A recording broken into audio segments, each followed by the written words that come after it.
Je reçois maintenant Anna Kate. Anna a personnellement vu et entendu les preuves.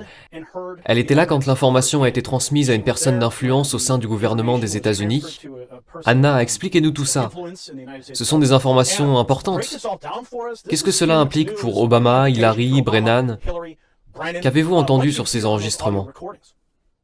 Tout d'abord, je tiens à vous dire merci, Gary, de m'avoir invité. C'est l'information la plus explosive que les Américains et le monde entier n'entendront jamais. Je dois dire que ces hommes sont des héros. Alan, Charles, Nick, ce sont des héros américains. C'est un honneur de participer à cela. Je ne m'attendais pas du tout à cela. J'assistais à l'American Priority Conference, en Floride, à l'hôtel Trump Doral, et ils ont été les derniers à parler. Ils ont gardé le meilleur pour la fin parce que, de façon étonnante, ils ont fait cet exposé, ils ont lâché cette information explosive à propos de Benghazi, et nous nous sommes tous demandé ce qui était en train de se passer. Moi, j'étais venu pour honorer ces hommes merveilleux, ils sont chrétiens, ils sont remplis d'un esprit chrétien, je voulais les honorer en tant que patriotes et héros américains. Et en gros, ils m'ont dit qu'ils avaient besoin de quelqu'un pour les aider à sortir ces informations maintenant, qu'ils avaient besoin d'aide. Alors j'ai pris le train en marche. Nous sommes allés dans ma chambre tout de suite et ils m'ont montré beaucoup de documents. J'ai écouté des enregistrements et encore d'autres ce matin.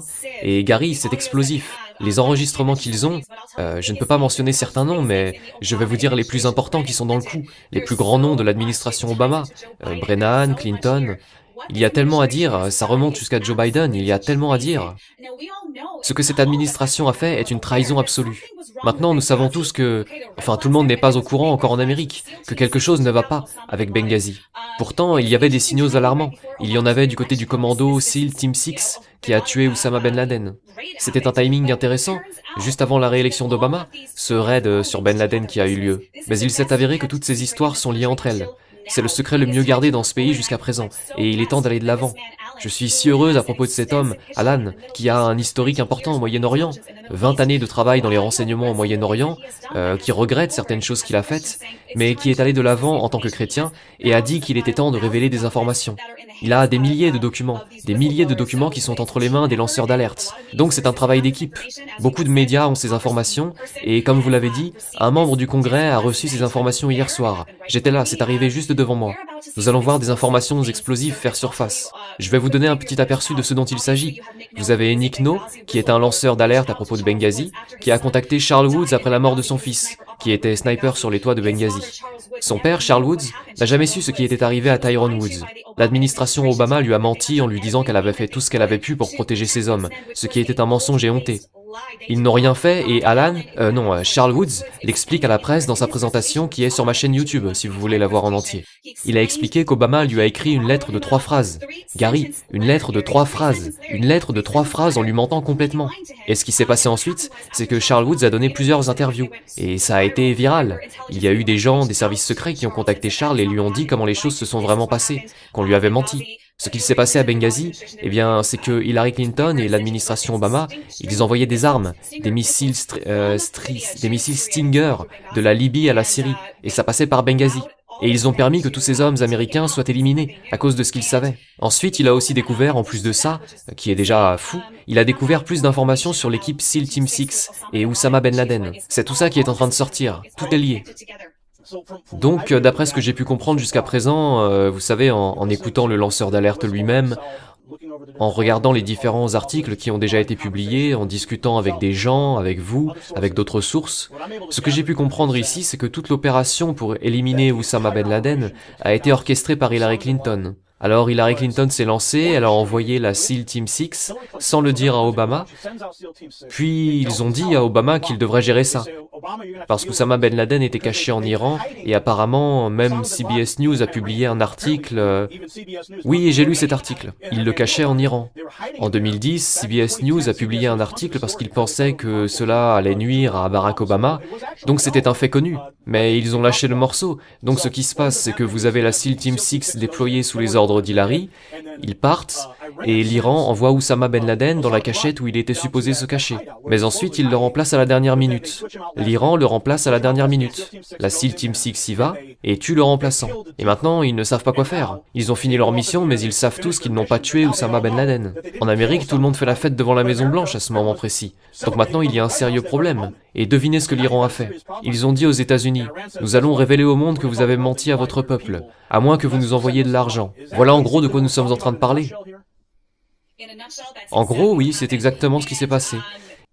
Et les implications de tout cela, vous savez, l'administration en lien avec l'Iran qui protège Ben Laden, et je dois vous dire, je viens d'entendre l'enregistrement ce matin d'un membre du Congrès, il sera nommé, je ne dirai pas son nom pour l'instant, ce n'est pas un bon gars, qui est sur ces enregistrements avec Alan et qui dit « Eh bien, attendons le bon moment pour tuer Oussama Ben Laden afin de pouvoir l'utiliser comme un trophée. » Enfin, le mot trophée n'a pas été utilisé. Vous avez entendu un membre du Congrès dire ça? Oui, je n'ai pas l'enregistrement, les autres l'ont. Il a été donné à un autre membre du Congrès la nuit dernière. Les médias l'ont aussi. Avec un peu de chance, il sera diffusé prochainement. Mais je l'ai entendu. J'ai entendu qu'il voulait garder Oussama de côté jusqu'à ce qu'il soit prêt. Et ensuite, ce qui s'est passé, c'est que l'Iran, à la dernière seconde, comme vous le disiez, à la dernière minute, l'Iran a décidé de remplacer Oussama. Il y a donc eu un remplaçant ou un double, qui qu'il soit. Lorsque l'équipe des SEAL Team 6 est arrivée pour tuer Oussama, ils avaient reçu l'ordre de ne pas ramener le corps avec eux. Vous vous souvenez de Saddam Hussein? On l'a vu partout, vous savez, ses photos étaient partout. Ils ont pris le corps, ils ont fait des tests ADN qui ont confirmé que c'était bien Saddam Hussein. Mais avec Ben Laden, ça ne s'est pas produit. Ils leur ont dit de jeter des morceaux de son corps par-dessus les montagnes, ce qui, selon les médias, n'a pas été le cas. Ils ont en fait jeté son corps dans l'eau. D'ailleurs, c'est haram. Alan explique qu'il a vécu au Moyen-Orient pendant plus de 20 ans et il dit que c'est haram. Quand vous enterrez un musulman, vous l'enterrez dans le sol, la tête tournée vers la Mecque. Et en aucun cas, il n'aurait... Et puis John Brennan, alors directeur de la CIA, le sait bien puisqu'il est musulman lui-même. Il ne leur aurait pas dit de jeter le corps dans les montagnes. Donc, la SEAL Team 6 savait ce qui était en train de se passer. Et je suis sûr qu'ils savaient qu'ils auraient des problèmes. Et évidemment, ils ont tous été massacrés, et livrés à la mort par cette administration. Enfin, pas par cette administration, par l'administration Obama. Et ce qui s'est passé, comme vous l'avez dit, c'est que l'Iran a dit, les enregistrements, ça va sortir, envoyez-nous 152 milliards, sinon nous dévoilerons les informations et vous ne serez pas réélus. Vous avez mentionné cet argent, mais j'ai aussi entendu Parrott dire qu'il y avait 2 milliards de dollars qui étaient aussi prévus. Mais je ne veux pas vous interrompre, continuez s'il vous plaît. Non, c'est exactement ce que j'allais aborder. Donc 2 milliards de dollars en liquide ont été envoyés d'Amérique en Iran. Ces 2 milliards sont mentionnés dans l'enregistrement. Je ne l'ai pas entendu, mais je sais que nous l'avons. Ce que l'administration a dit, c'est que ces 2 milliards de dollars en liquide allaient retourner aux Américains, aux politiciens, pour qu'ils se taisent. Donc ils ont envoyé, vous savez, 150 milliards de dollars, mais 2 milliards en liquide pour que ça puisse revenir et arroser les gens qui gardent ce secret de trahison. Donc ok, 2 milliards de dollars sont redirigés de ces 153 milliards. Ils sont redirigés vers les États-Unis. Je ne peux que supposer que certaines des personnes qui ont passé cet appel téléphonique étaient des bénéficiaires de cet argent sale. Peut-être ce membre du Congrès, peut-être John Brennan, Hillary Clinton. Qu'en pensez-vous? C'est vrai, et il y a aussi beaucoup de documents qui pointent vers la fondation Clinton, avec le terrorisme au Moyen-Orient, et aussi la fondation McCain également impliquée. C'est vraiment explosif. Et une fois que le membre du Congrès aura examiné ces preuves, et il y en a beaucoup, une fois qu'il aura réalisé que c'est recevable, que cette information vient d'une source crédible, et il n'y a pas que ça d'ailleurs, mais il y a d'autres agents qui ont confirmé ces informations, en particulier à Charles Woods. Je suis sûr que le membre du Congrès lui parlera aussi. Donc le résultat de tout ceci, c'est une trahison. Qu'on les pende. Je suis désolé, je suis chrétienne, mais c'est de la trahison. Vous aurez la corde au cou. En Amérique, nous protégeons nos militaires. Nous les protégeons. Nous ne les laissons pas mourir. Nous n'annulons pas les recherches et les sauvetages. Nous n'annulons pas les missions pour les sauver de Benghazi. C'est absolument dégoûtant. Et j'ai le sentiment que les grands médias ne vont pas vouloir couvrir cela. Mais ils n'auront pas le choix. Car cette information est déjà virale. C'est pourquoi nous l'avons diffusée hier soir. Elle est devenue virale. Le peuple américain veut savoir ce qui se passe sous son nez. Et à quel point on nous a menti. Nous voulons connaître la vérité. Il est temps de connaître la vérité. Et Hillary Clinton et l'administration Obama savent qu'il y aura une chance que cela se sache. Il y a une forte chance que cela se sache. Et c'est pourquoi ils n'ont jamais voulu que le président Trump gagne. Il n'était pas censé gagner selon eux.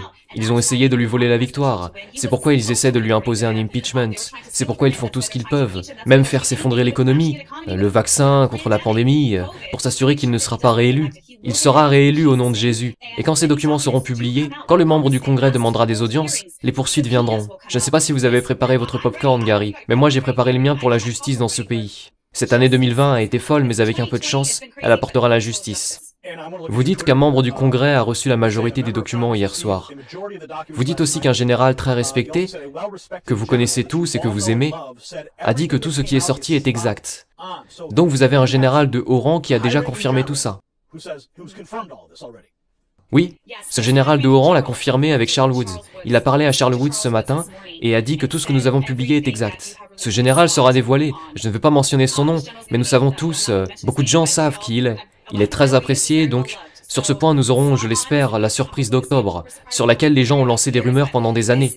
Mais ça y est, Gary, c'est ça. Et c'est pourquoi je veux demander à tous ceux qui regardent, maintenant, de partager ces informations autant que vous pouvez, à vos amis libéraux, à vos amis de gauche. Laissez-leur un moment pour installer ça dans leur esprit, avant que ça ne leur explose à la figure à la télévision nationale. Et j'espère que ça arrivera. Je ne vois pas comment ils pourraient s'en sortir, Gary. Tout d'abord, avec la quantité d'enregistrements audio que j'ai entendus, ils ne peuvent pas trouver d'excuses. Il n'y a aucune justification pour ce qui a été pris sur les enregistrements, les documents que John Brennan a signés. Il y a trop d'informations pour qu'ils puissent nier que cela s'est passé. Beaucoup trop. Donc je ne pense pas que ce soit une coïncidence que Kamala Harris ait tenté d'abolir la pendaison pour les actes de trahison, après l'affaire Mullet. Je ne pense pas que ce soit une coïncidence que tout cela soit arrivé. Nous sommes sur le point d'avoir la révélation la plus forte de l'histoire américaine, la plus grande trahison que nous ayons connue dans ce pays. N'oubliez pas de vous abonner et d'activer la cloche pour être informé de mes prochaines vidéos. Vous pouvez me rejoindre sur Twitter et Facebook et vous pouvez me soutenir sur Tipeee et Paypal grâce au lien en description.